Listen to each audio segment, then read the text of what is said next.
ಮತ್ತಾಯ 5ನೇ ಅಧ್ಯಾಯ. ಯೇಸು ಪರ್ವತದ ಮೇಲೆ ಮಾಡಿದ ಪ್ರಸಂಗವು.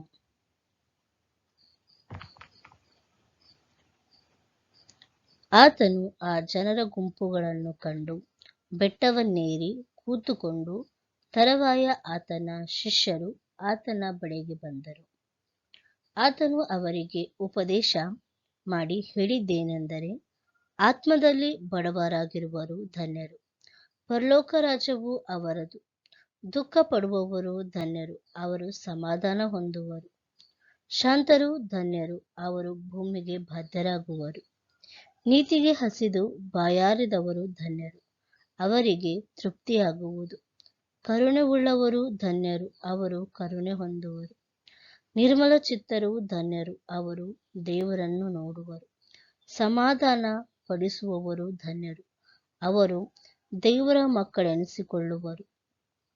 ಸಮಾಧಾನ ಪಡಿಸುವವರು ಧನ್ಯರು, ಅವರು ದೇವರ ಮಕ್ಕಳು ಅನಿಸಿಕೊಳ್ಳುವರು. ನೀತಿಯ ನಿಮಿತ್ತವಾಗಿ ಹಿಂಸೆಯನ್ನು ತಾಳಿಕೊಳ್ಳುವವರು ಧನ್ಯರು, ಪರಲೋಕ ರಾಜ್ಯವು ಅವರದು. ನನ್ನ ನಿಮಿತ್ತವಾಗಿ ಜನರು ನಿಮ್ಮನ್ನು ನಿಂದಿಸಿ ಹಿಂಸೆಪಡಿಸಿ ನಿಮ್ಮ ಮೇಲೆ ಕೆಟ್ಟ ಕೆಟ್ಟ ಮಾತುಗಳನ್ನು ಸುಳ್ಳಾಗಿ ಹೊರಿಸಿದರೆ ನೀವು ಧನ್ಯರು. ಸಂತೋಷ ಪಡಿರಿ, ಉಲ್ಲಾಸ ಪಡಿರಿ, ಪರಲೋಕದಲ್ಲಿ ನಿಮಗೆ ಬಹಳ ಫಲ ಸಿಕ್ಕುವುದು. ನಿಮಗಿಂತ ಮುಂಚೆ ಇದ್ದ ಪ್ರವಾದಿಗಳನ್ನು ಹೀಗೆಯೇ ಹಿಂಸೆಪಡಿಸಿದ್ದಾರಲ್ಲ. ನೀವು ಭೂಮಿಗೆ ಉಪ್ಪಾಗಿದ್ದೀರಿ. ಉಪ್ಪು ಸಪ್ಪಗಾದರೆ ಅದಕ್ಕೆ ಇನ್ಯಾತರಿಂದ ಉಪ್ಪಿನ ರುಚಿ ಬಂದಿತು? ಜನರು ಅದನ್ನು ಹೊರಗೆ ಹಾಕಿ ತುಳಿಯುವುದಕ್ಕೆ ಅದು ಯೋಗ್ಯವೇ ಹೊರತು ಮತ್ಯಾವ ಕೆಲಸಕ್ಕೆ ಬಾರದು. ನೀವು ಲೋಕಕ್ಕೆ ಬೆಳಕಾಗಿದ್ದೀರಿ. ಗುಡ್ಡದ ಮೇಲೆ ಕಟ್ಟಿರುವ ಊರು ಮರೆಯಾಗಿರಲಾರದು, ಮತ್ತು ದೀಪವನ್ನು ಹತ್ತಿಸಿ ಕೊಳಗದೊಳಗೆ ಇಡುವುದಿಲ್ಲ, ದೀಪಸ್ತಂಭದ ಮೇಲೆ ಇಡುತ್ತಾರಷ್ಟೇ. ಆಗ ಅದು ಮನೆಯಲ್ಲಿರುವವರೆಲ್ಲರಿಗೆ ಬೆಳಕು ಕೊಡುವುದು. ಅದರಂತೆಯೇ ನಿಮ್ಮ ಬೆಳಕು ಜನರ ಮುಂದೆ ಪ್ರಕಾಶಿಸಲಿ. ಹೀಗಾದರೆ ಅವರು ನಿಮ್ಮ ಒಳ್ಳೆಯ ಕ್ರಿಯೆಗಳನ್ನು ನೋಡಿ ಪರಲೋಕದಲ್ಲಿರುವ ನಿಮ್ಮ ತಂದೆಯನ್ನು ಕೊಂಡಾಡುವರು. ಮೋಶೆಯು ಧರ್ಮಶಾಸ್ತ್ರವನ್ನಾಗಲಿ ಪ್ರವಾದಿಗಳ ವಚನವನ್ನಾಗಲಿ ತೆಗೆದುಹಾಕುವುದಕ್ಕೆ ನಾನು ಬಂದೆನೆಂದು ನೆನಸಬೇಡಿರಿ. ತೆಗೆದುಹಾಕುವುದಕ್ಕೆ ಬಂದಿಲ್ಲ, ನೆರವೇರಿಸುವುದಕ್ಕೆ ಬಂದೆನು.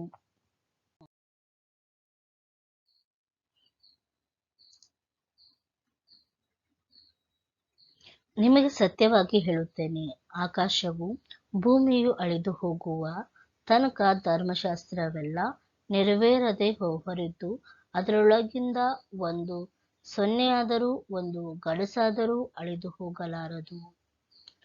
ಆದದರಿಂದ ಈ ಸಣ್ಣ ಸಣ್ಣ ಆಜ್ಞೆಯಲ್ಲಿಯಾದರೂ ಒಂದನ್ನು ಮೀರಿ ಜನರಿಗೆ ಹಾಗೆ ಮೀರುವುದಕ್ಕೆ ಬೋಧಿಸುವವನು ಪರಲೋಕ ರಾಜ್ಯದಲ್ಲಿ ಬಹಳ ಚಿಕ್ಕವನೆನಿಸಿಕೊಳ್ಳುವನು. ಆದರೆ ತಾನೇ ಆ ಆಜ್ಞೆಗಳಂತೆ ನಡೆದುಕೊಂಡು ಜನರಿಗೆ ಹಾಗೆ ನಡೆಯಬೇಕೆಂದು ಬೋಧಿಸುವವನು ಪರಲೋಕ ರಾಜ್ಯದಲ್ಲಿ ದೊಡ್ಡವನೆನಿಸಿಕೊಳ್ಳುವನು.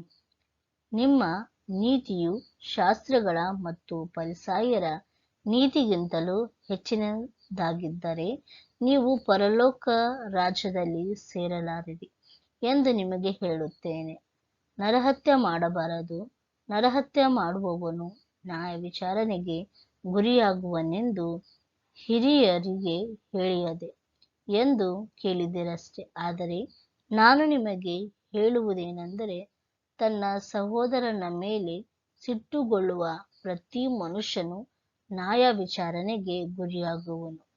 ತನ್ನ ಸಹೋದರನನ್ನು ನೋಡಿ ಛೀ, ನೀಚ ಅನ್ನುವವನು ನ್ಯಾಯಸಭೆಯ ವಿಚಾರಣೆಗೆ ಒಳಗಾಗುವನು.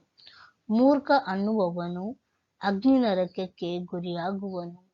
ಆದ ಕಾರಣ ನೀನು ನಿನ್ನ ಕಾಣಿಕೆಯನ್ನು ಯಜ್ಞವೇದಿಯ ಹತ್ತಿರಕ್ಕೆ ತಂದಾಗ ನಿನ್ನ ಸಹೋದರನ ಮನಸ್ಸಿನಲ್ಲಿ ನಿನ್ನ ಮೇಲೆ ಏನೋ ವಿರೋಧವಿದೆ ಎಂದು ನಿನಗೆ ನೆನಪಿಗೆ ಬಂದರೆ, ನಿನ್ನ ಕಾಣಿಕೆಯನ್ನು ಆ ಯಜ್ಞವೇದಿಯ ಮುಂದೆಯೇ ಬಿಟ್ಟು ಹೋಗಿ ಮೊದಲು ನಿನ್ನ ಸಹೋದರನ ಸಂಗಡ ಒಂದಾಗು, ಆಮೇಲೆ ಬಂದು ನಿನ್ನ ಕಾಣಿಕೆಯನ್ನು ಕೊಡು. ನಿನ್ನ ನಿನ್ನ ವಾದಿಗೆಯ ಸಂಗಡ ಇನ್ನೂ ದಾರಿಯಲ್ಲಿರುವಾಗಲೇ ಅವನ ಕೂಡ ಬೇಗ ಸಮಾಧಾನ ಮಾಡಿಕೊ.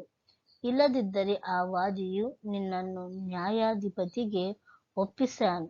ನ್ಯಾಯಾಧಿಪತಿಯು ನಿನ್ನನ್ನು ಓಲೆಕಾರನ ಕೈಗೆ ಕೊಟ್ಟಾನು. ಆಗ ನೀನು ಸೆರೆಯಲ್ಲಿ ಬಿದ್ದೀಯೆ. ನೀನು ಒಂದು ಕಸವನ್ನಾದರೂ ನಿಲ್ಲಿಸಿಕೊಳ್ಳದೆ ಎಲ್ಲ ಸಲ್ಲಿಸುವ ತನಕ ಅಲ್ಲಿಂದ ಬರುವುದೇ ಇಲ್ಲ ಎಂದು ನಿಮಗೆ ಸತ್ಯವಾಗಿ ಹೇಳುತ್ತೇನೆ. ವ್ಯಭಿಚಾರ ಮಾಡಬಾರದು, ಹೇಳಿಯದೆ ಎಂಬುದಾಗಿ ನೀವು ಕೇಳಿದ್ದೀರಷ್ಟೇ. ಆದರೆ ನಾನು ನಿಮಗೆ ಹೇಳುವುದೇನೆಂದರೆ, ಪರಸ್ತ್ರೀಯರನ್ನು ನೋಡಿ ಮೋಹಿಸುವ ಪ್ರತಿ ಮನುಷ್ಯನು ಆಗಲೇ ತನ್ನ ಮನಸ್ಸಿನಲ್ಲಿ ಆಕೆಯ ಕೂಡ ವ್ಯಭಿಚಾರ ಮಾಡಿದವನಾದನು. ನಿನ್ನ ಬಲಗಣ್ಣು ನಿನ್ನನ್ನು ಪಾಪದಲ್ಲಿ ಶಿಕ್ಷಿಸುವುದಾದರೆ ಅದನ್ನು ಕಿತ್ತು ಬಿಸಾಡಿಬಿಡು. ನಿನ್ನ ದೇಹವೆಲ್ಲ ನರಕದಲ್ಲಿ ಬೀಳುವುದಕ್ಕಿಂತ ಅವಯವಗಳಲ್ಲಿ ಒಂದು ಹೋಗುವುದು ನಿನಗೆ ಹಿತವಲ್ಲವೇ? ನಿನ್ನ ಬಲಗೈ ನಿನ್ನನ್ನು ಪಾಪದಲ್ಲಿ ಶಿಕ್ಷಿಸುವುದಾದರೆ ಅದನ್ನು ಕಡಿದು ಬಿಸಾಡಿಬಿಡು. ನಿನ್ನ ದೇಹವೆಲ್ಲ ನರಕದಲ್ಲಿ ಬೀಳುವುದಕ್ಕಿಂತ ಇವಗಳಲ್ಲಿ ಒಂದು ಹೋಗುವುದು ನಿನಗೆ ಹಿತವಲ್ಲವೇ? ಇದಲ್ಲದೆ ತನ್ನ ಹೆಂಡತಿಯನ್ನು ಬಿಟ್ಟು ಬಿಡುವವನು ಆಕೆಯ ತ್ಯಾಗಪತ್ರವನ್ನು ಕೊಡತಕ್ಕದ್ದೆಂದು ಹೇಳಿದೆಯಷ್ಟೇ. ಆದರೆ ನಾನು ನಿಮಗೆ ಹೇಳುವುದೇನೆಂದರೆ, ಹಾಗಾದರೆ ಆಧಾರದ ಕಾರಣದಿಂದಲ್ಲದೆ ತನ್ನ ಹೆಂಡತಿಯನ್ನು ಬಿಟ್ಟು ಬಿಡುವವನು ಅವಳ ವ್ಯಭಿಚಾರ ಮಾಡುವುದಕ್ಕೆ ಕಾರಣನಾಗುತ್ತಾನೆ. ಮತ್ತು ಗಂಡ ಬಿಟ್ಟವಳನ್ನು ಮದುವೆ ಮಾಡಿಕೊಳ್ಳುವವನು ವ್ಯಭಿಚಾರ ಮಾಡಿದವನಾಗಿದ್ದಾನೆ. ಮತ್ತು ನೀನು ಸುಳ್ಳಾಣೆ ಇಡಬಾರದು. ನೀನು ಇಟ್ಟುಕೊಂಡ ಆಣೆಗಳನ್ನು ಕರ್ತನಿಗೆ ಸಲ್ಲಿಸಬೇಕು. ಹಿರಿಯರಿಗೆ ಹೇಳಿಯದೆ ಎಂದು ಕೇಳಿದ್ದೀರಷ್ಟೇ.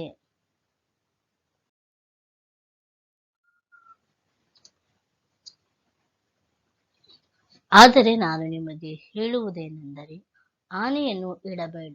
ಆಕಾಶದ ಮೇಲೆ ಆಣೆ ಇಡಬೇಡ, ಅದು ದೇವರ ಸಿಂಹಾಸನವು. ಭೂಮಿಯ ಮೇಲೆ ಆಣೆ ಇಡಬೇಡ, ಅದು ಆತನ ಪಾದಪೀಠವು. ಯೆರೂಸಲೇಮಿನ ಮೇಲೆ ಆಣೆ ಇಡಬೇಡ, ಅದು ಆ ದೊಡ್ಡ ಅರಸನ ಪಟ್ಟಣವಾಗಿದೆ. ನಿನ್ನ ತಲೆಯ ಮೇಲೆ ಕೂಡ ಆಣೆ ಇಡಬೇಡ.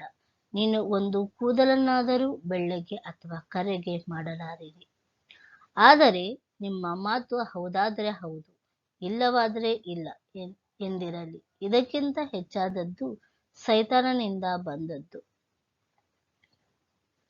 ಕಣ್ಣಿಗೆ ಪ್ರತಿಯಾಗಿ ಕಣ್ಣನ್ನು, ಹಲ್ಲಿಗೆ ಪ್ರತಿಯಾಗಿ ಹಲ್ಲನ್ನು ತೆಗ್ಗಿಸು ಅಂತ ಹೇಳಿಯದೆ ಎಂದು ಕೇಳಿದ್ದೀರಷ್ಟೇ. ಆದರೆ ನಾನು ನಿಮಗೆ ಹೇಳುವುದೇನೆಂದರೆ, ಕೆಡುಕನನ್ನು ಎದುರಿಸಬೇಡ. ಒಬ್ಬನು ನಿನ್ನ ಬಲಗಣ್ಣೆಯ ಮೇಲೆ ಹೊಡೆದರೆ ಅವನಿಗೆ ಮತ್ತೊಂದು ಕಣ್ಣಿಯನ್ನು ಒಡ್ಡು. ನಿನ್ನ ಸಂಗಡ